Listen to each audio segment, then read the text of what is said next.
Olá, pessoal! Então, vamos começar a nossa aula de industrialização brasileira e, para isso, convido vocês para dar um pulinho ali do lado na história do Brasil. Vamos começar falando um pouquinho de como essa industrialização se deu no Brasil, quais foram os seus primeiros passos. Né? Obviamente, não vou entrar aqui nos aspectos históricos mais profundos, né? Vamos considerar apenas ali os aspectos geográficos, ok?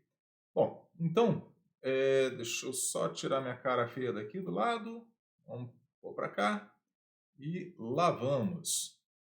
Bom, quando a gente fala da história do Brasil, esse personagemzinho aqui, o Mauá, deixa eu até sair aqui para o lado, beleza.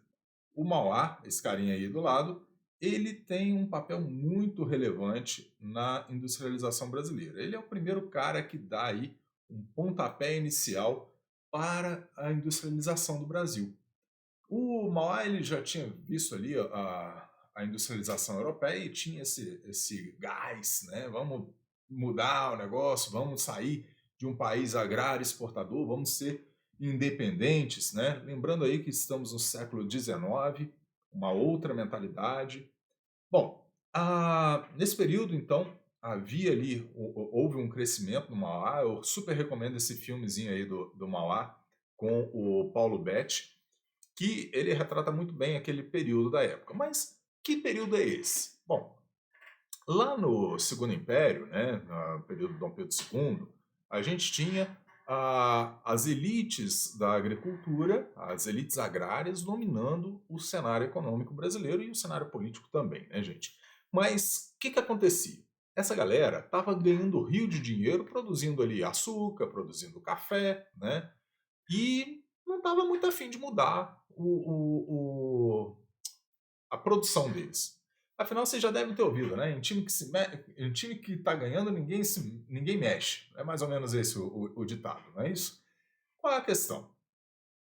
O Mauá ele começou a ver, pô, a gente precisa para não ficar dependente, né? Porque a gente compra muito mais caro as coisas, a gente exporta algodão e compra roupa, a gente exporta açúcar e compra lâmpada, né? Então começou a ter essa preocupação em crescer a indústria no Brasil.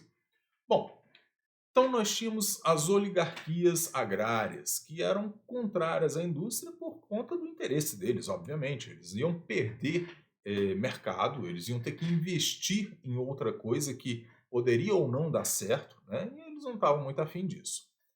Então, a nossa situação era de importadores de manufaturas, ou seja, todo produto industrializado que se tinha no Brasil era importado especificamente da Inglaterra nessa época. E aí, o que aconteceu? A gente teve a Primeira Guerra Mundial, que concentrou a produção industrial na produção de guerra, e depois a Europa estava destruída. Então começou a ter aquele baque nas exportações europeias e começou a faltar produto aqui no Brasil. Conclusão, a gente começou a criar algumas indústrias, mas indústrias de bens de consumo mais imediatos, né? Principalmente ali voltada para a alimentação, para vestuário e tal. Bom, além disso, nós tínhamos a questão da abolição da escravatura. Ou seja, uma galera que antes era escrava, agora é livre e geralmente essa galera ia para as cidades, ou seja, muita mão de obra ali ociosa. Isso gerou um ambiente favorável à industrialização. Por quê? Com essa mão de obra ociosa, você tinha uma mão de obra barata, tá certo? Além disso, no mesmo período ali, quando começou o processo de abolição da escravidão no Brasil, começou também o incentivo à migração europeia para o Brasil, que ganhou ali uma força também no período da Primeira e da Segunda Guerra Mundial, né? Mas estamos falando aqui especificamente da Primeira Guerra, também um pouquinho antes com os processos de unificação lá da Itália, da Alemanha, que levou a ter refugiados da Europa que vieram, sim, olhando para o Brasil como o paraíso, né? Vamos lá ganhar dinheiro. Basicamente foi essa a ideia. Bem, As migrações, elas trouxeram para o Brasil um know-how, ou seja, um conhecimento de indústria que não se tinha no Brasil. Imagina, um monte de imigrante italiano que chegou em São Paulo para trabalhar nas empresas nas fazendas de café, e eles não queriam ser escravos. Apesar de ter, vocês já viram lá em história, né, aquela história de você, vem aqui, eu pago a sua passagem, depois a gente se acerta. E o cara ficava escravo por dívida. Não era. Os italianos conseguiram driblar isso aí depois de um tempo, e como eles já tinham o conceito ali de indústria, né, já conheciam a indústria, já tinham trabalhado na indústria, começaram a trazer também as ideias industriais para o Brasil, principalmente em São Paulo. Bom, as migrações e a abolição da escravidão levaram também ao aumento da população urbana, né? Então, gradualmente o Brasil começa a se urbanizar, começam a crescer as cidades.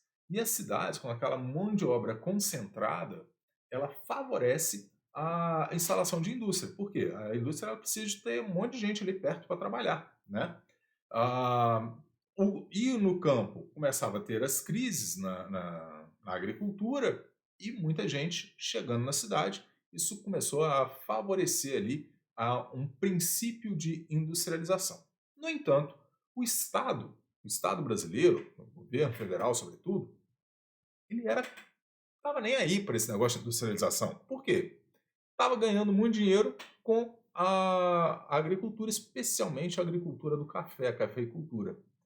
Lembra lá que o governo federal do período republicano, né, na Primeira República, ele tinha ali uma relação muito estreita com os grandes proprietários, né, especificamente ali os cafeicultores. E essa relação estreita favorecia justamente os cafeicultores. Né? Lembra lá da crise de 29, que a Bolsa de Valores dos Estados Unidos quebrou, os Estados Unidos simplesmente parou de comprar café brasileiro, porque não tinha dinheiro, estava todo mundo quebrado lá, e começou a sobrar estoques, estoques e estoques de café. O que é que o governo federal fez? Compra esse café e queima esse café para subir o preço, para diminuir a oferta do café no mercado.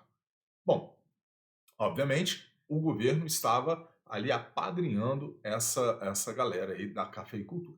Tudo isso, gente, contribuiu para um desenvolvimento muito tímido, muito precoce da indústria, tá certo? E aí a gente vai para o próximo período, que é o período do Getúlio Vargas. O Getúlio Vargas, ele vai dar um up, né? Vai crescer aí o desenvolvimento brasileiro, especialmente voltado para a industrialização, né? O Getúlio Vargas, ele era um ditador, diga-se de passagem, populista, né? Então ele queria ali a aprovação popular e conseguia, inclusive, mas ele era totalmente nacionalista, autoritário, perseguia a galera que era contra ele, né? Quase que vocês nunca ouviram falar disso, né? Mas enfim, do ponto de vista da indústria, o Getúlio ele foi o cara que deu o pontapé inicial na indústria brasileira. Por quê? Primeira coisa, ele começou a fazer um protecionismo industrial. O que quer dizer isso? Ele começou a priorizar as indústrias nacionais. Né? Então, se tinha uma produção internacional e tinha o mesmo produto nacional, então a gente vai comprar o nacional, vai proibir a entrada desses internacionais, vai proteger aquilo ali. Além disso, ele começou a criar uma série de empresas estratégicas, empresas de bens de produção. São aquelas empresas que fornecem produtos, indústrias que fornecem produtos para outras indústrias. Por exemplo, ele criou ali a Petrobras, né, produção de energia, petróleo, né, gasolina, etc. e tal, derivados todos. Criou a Companhia Siderúrgica Nacional para fazer aço, fazer ferro, né, fundir o ferro. Obviamente, você não compra uma chapa de aço de, sei lá, 1 tonelada. Não, a indústria que vai usar isso aí para criar peças, para fazer outras coisas. Então, indústria de base.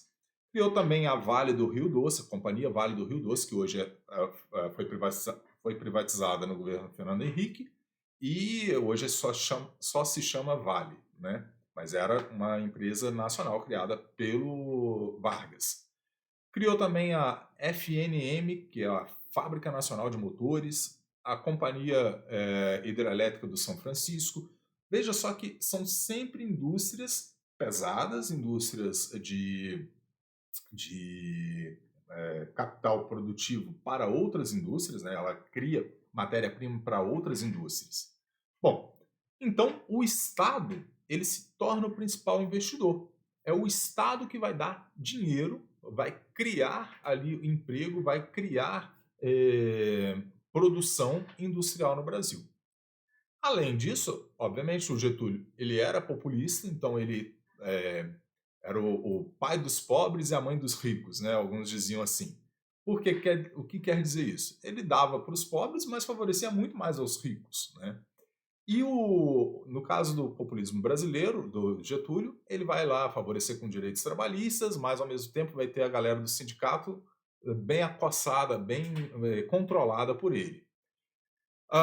Vai ser uma ditadura, né? Uma ditadura nacionalista, uma ditadura que buscava ali fechar o Brasil, né? No sentido de investimentos totalmente nacionais, de não dependência de outros estados. Lembra que a gente estava ali no contexto entre Primeira e Segunda Guerra Mundial, tá certo?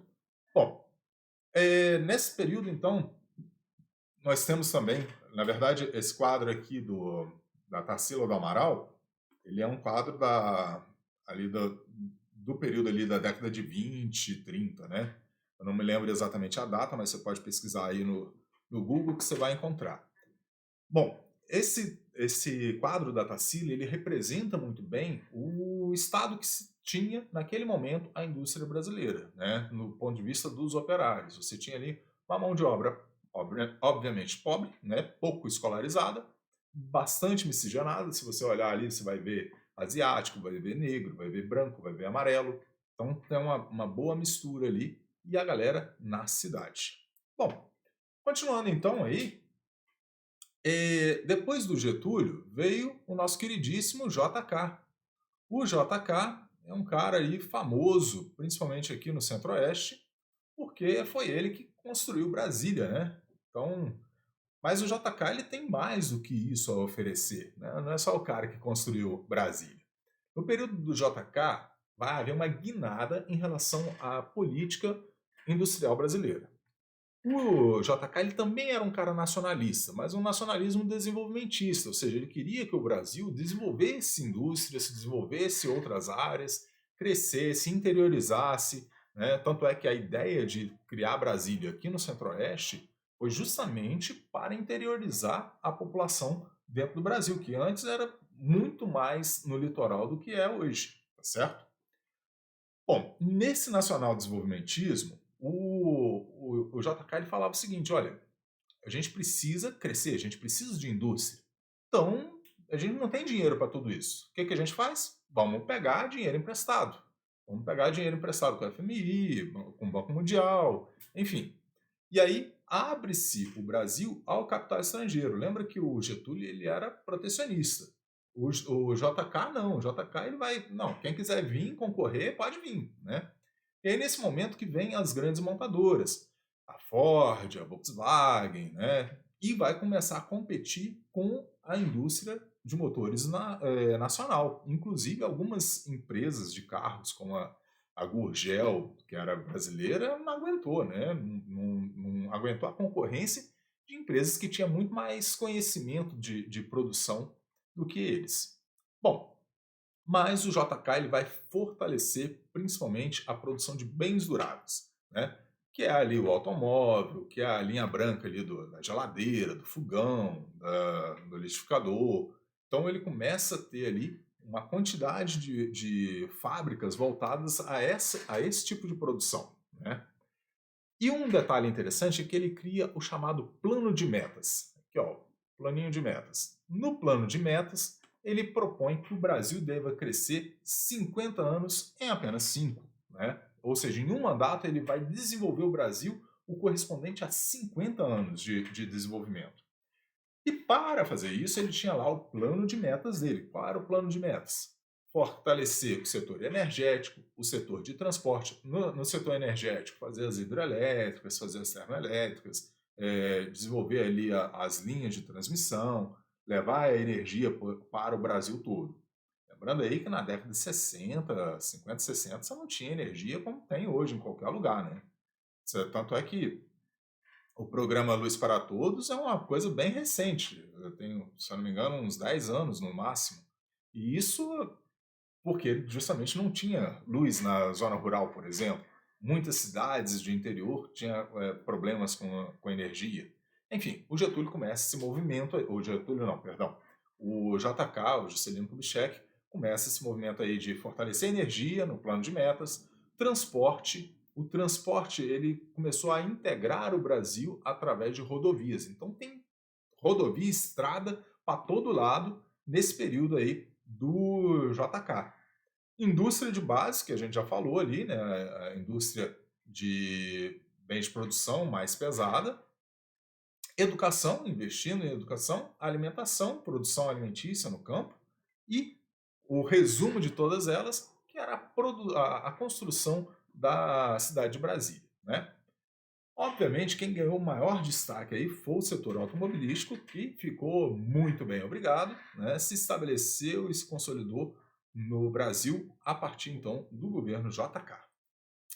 E aí passamos para o período da ditadura militar. No período da ditadura militar, nós temos então uma mudança um pouco em relação aí à política industrial brasileira, né? O discurso nacionalista, ele permanece, né, desde ali do Getúlio para cá, só que aí já num sentido mais de oposição, lembrando que o período militar ele vai estar dentro do período da Guerra Fria, e é justamente nesse clima ali de oposição, de antagonismo entre capitalismo e socialismo, Oriente e Ocidente, né, que vem o discurso nacionalista do período militar, da ditadura militar. Então, há um crescimento, apesar desse discurso nacionalista, há um crescimento de multinacionais, ou seja, um discurso que valia para alguns aspectos, mas não para outros, né?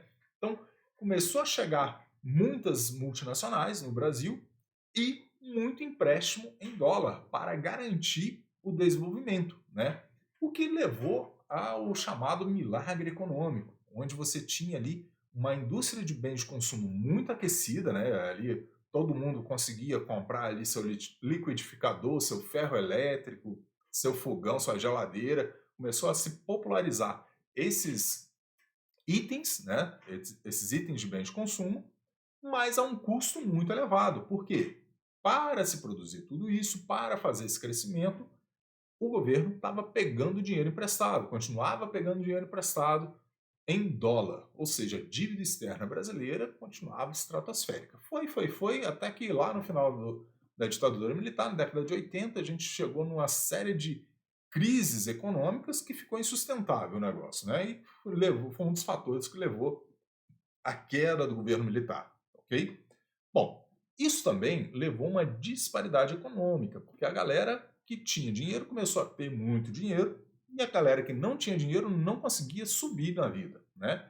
Tanto é que havia, sim, sempre uma grande disparidade econômica, que não é nenhuma novidade no Brasil, isso desde que Brasil é Brasil a gente tem essa disparidade, só que foram períodos de crescimento econômico, mas que não foi um crescimento distribuído, que não foi um crescimento onde todo mundo ganhava, né? Até tinha uma frase, eu não me lembro agora de qual presidente, né? Vamos fazer o bolo crescer primeiro para depois distribuir. Só que essa distribuição nunca chegou, né?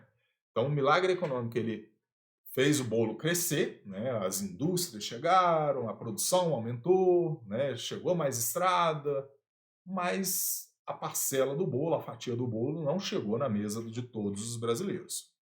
Bom, conclusão, final da ditadura militar, final desse período, nós tínhamos uma dívida acumulada absurda, um princípio de mecanização do campo, né? Então você tinha ali a década de 60, 70, a mecanização do campo crescendo e, com isso, o êxodo rural estruturado, né?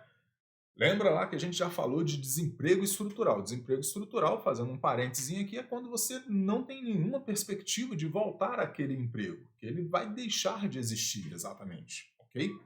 Bom, com então o êxodo rural aumenta ainda mais a capacidade de inchaço das cidades, né? As cidades começam a ficar superlotadas, e é nesse período então que o Brasil se torna um país urbano, de fato. O que quer dizer isso mesmo, gente? Quer dizer que tem mais de 50% da população brasileira morando em cidades e não mais no campo, ok? E aí a gente chega no nosso período recente, na indústria recente, que é a indústria ali do período da década de 80 em diante. Nesse período, gente, o que ocorre? A gente tem uma, uma abertura econômica, tá? A gente tem uma abertura econômica, a gente tem um problema seríssimo com a inflação, ok? A inflação ela está descontrolada, muita crise econômica, vários planos econômicos que não deram certo, né? Então tinha cruzeiro, cruzado, cruzado novo, cruzeiro real, enfim, vários planos econômicos que só trocava a moeda e não resolvia o problema. Até que chegou ali o Collor, né? Mudando os ares da economia, trazendo para o Brasil a ideia do neoliberalismo, né, a ideia econômica do neoliberalismo, e o Fernando Henrique pondo isso em prática, inclusive foi ali no governo Collor, na transição do governo Collor para o governo Fernando Henrique, que vem o Plano Real. E esse Plano Real é o que vai dar estabilidade econômica de novo para o Brasil, vai trazer ali uma certa segurança para os investidores, né? E aí começa, então, voltar os investimentos no Brasil, voltar ali a uma estabilidade econômica, diminuir a inflação, enfim. Se você perguntar aí para o seu avô, para o seu tio, talvez seus pais, dependendo aí da idade deles, eles vão lembrar que lá na década de 80, você ia no mercado, comprava, sei lá, 1 quilo de arroz de manhã por 5 cruzados, e à tarde ele já valia 8, né? A inflação era galopante, era absurda, né? A gente já ouviu falar bastante da Venezuela aqui do lado, que a inflação bate os 1000% ao ano. Era mais ou menos isso que a gente vivia nesse período aí, no final da década de 80, né? Eu acho que a gente não chegou no extremo da Venezuela, mas chegou bem próximo a isso aí. E aí, com o Plano Real, a gente tem um arroxo econômico, né? O Estado começa a diminuir a sua participação em empresas, e aí vem o papel do Fernando Henrique com as privatizações, ok? E essas privatizações, inclusive a Vale aí, que a gente está com a imagenzinha aqui do lado, a Vale se transforma então numa indústria privada. Existem muitas críticas, né, às privatizações e também elogios, né? Do ponto de vista de elogio, seria o dinheiro, diminuir a máquina do Estado, menos custo para o Estado, você ter ali empresas que agora estariam pagando imposto e não gerando dívida para o Estado, enfim. Do lado negativo, você está perdendo empresas estratégicas como a Vale, que é uma empresa de mineração muito poderosa, que não dava prejuízo na época, né? Nem toda empresa estatal dava prejuízo. Então, há uma discussão que você pode aprofundar aí depois sobre as privatizações, mas o fato é que elas aconteceram, né? E veio ali, nos dois governos de Fernando Henrique, tendo bastante privatização, redução do custo da máquina pública. Então, por exemplo, ele congelou investimentos em educação, congelou investimentos em saúde. Então, foi assim, enxugando a máquina para tentar pagar a dívida, voltar a credibilidade do Brasil no mercado internacional, né? O que não é exatamente um governo populista, né? Não é um governo que... Quem é que gosta aí de ter verba cortada, né? Quem é que gosta aí de ter menos dinheiro na educação, menos dinheiro na saúde? Então, você não tinha ali uma política exatamente popular, né? Mas, quando vem o governo Lula, as privatizações, elas dão uma freada boa, não quer dizer que não houve ainda privatizações, mas foram bem freadas, e não houve o retorno, né? Não houve criação de novas empresas. Então, continuou-se mais ou menos ali nessa política neoliberal. Obviamente, do ponto de vista econômico, tá, gente? Então, você tem vários espectros que você pode analisar cada governo. A gente está olhando aqui só o espectro da economia. Muito bem, gente. E aí eu queria fechar esse blocozinho trazendo aqui uma imagem que eu achei fantástica, uma releitura do, da obra da Tarsila do Amaral, feita aqui pelo artista, cadê? Feita aqui pelo artista Cristiano Siqueira, né? O Cristiano Siqueira ele vai fazer uma crítica à precarização do trabalho, né?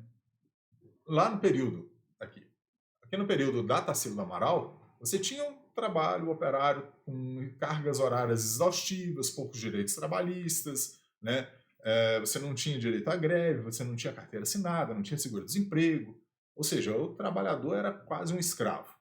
E aí o Cristiano Siqueira faz essa comparação aqui com o mundo de hoje. Você veja que não tem mais, olha aqui, ó, não tem mais indústrias aqui atrás, tá certo?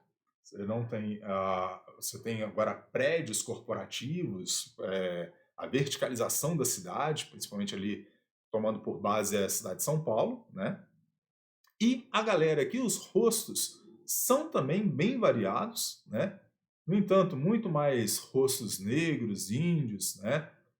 E veja só que a galera tá toda ali, ó, de capacete, chapéu, né? Roupa de entregador, de Uber. O que quer dizer isso? Quer dizer que hoje o trabalhador ele consegue fazer o seu dinheiro abrindo mão de algumas conquistas feitas desde ali do período do Getúlio Vargas, né? Como carteira assinada, como seguro-desemprego. É o caso, por exemplo, do cara que vira entregador de aplicativo, né? De um iFood da vida, de um iFome, enfim, qualquer aplicativo de entrega.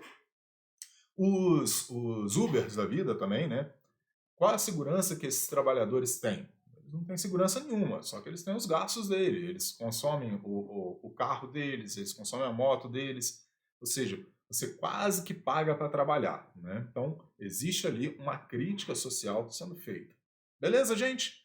Então, encerramos esse pequeno trecho aqui e já no próximo vídeo nós vamos falar um pouquinho mais sobre inovação na indústria.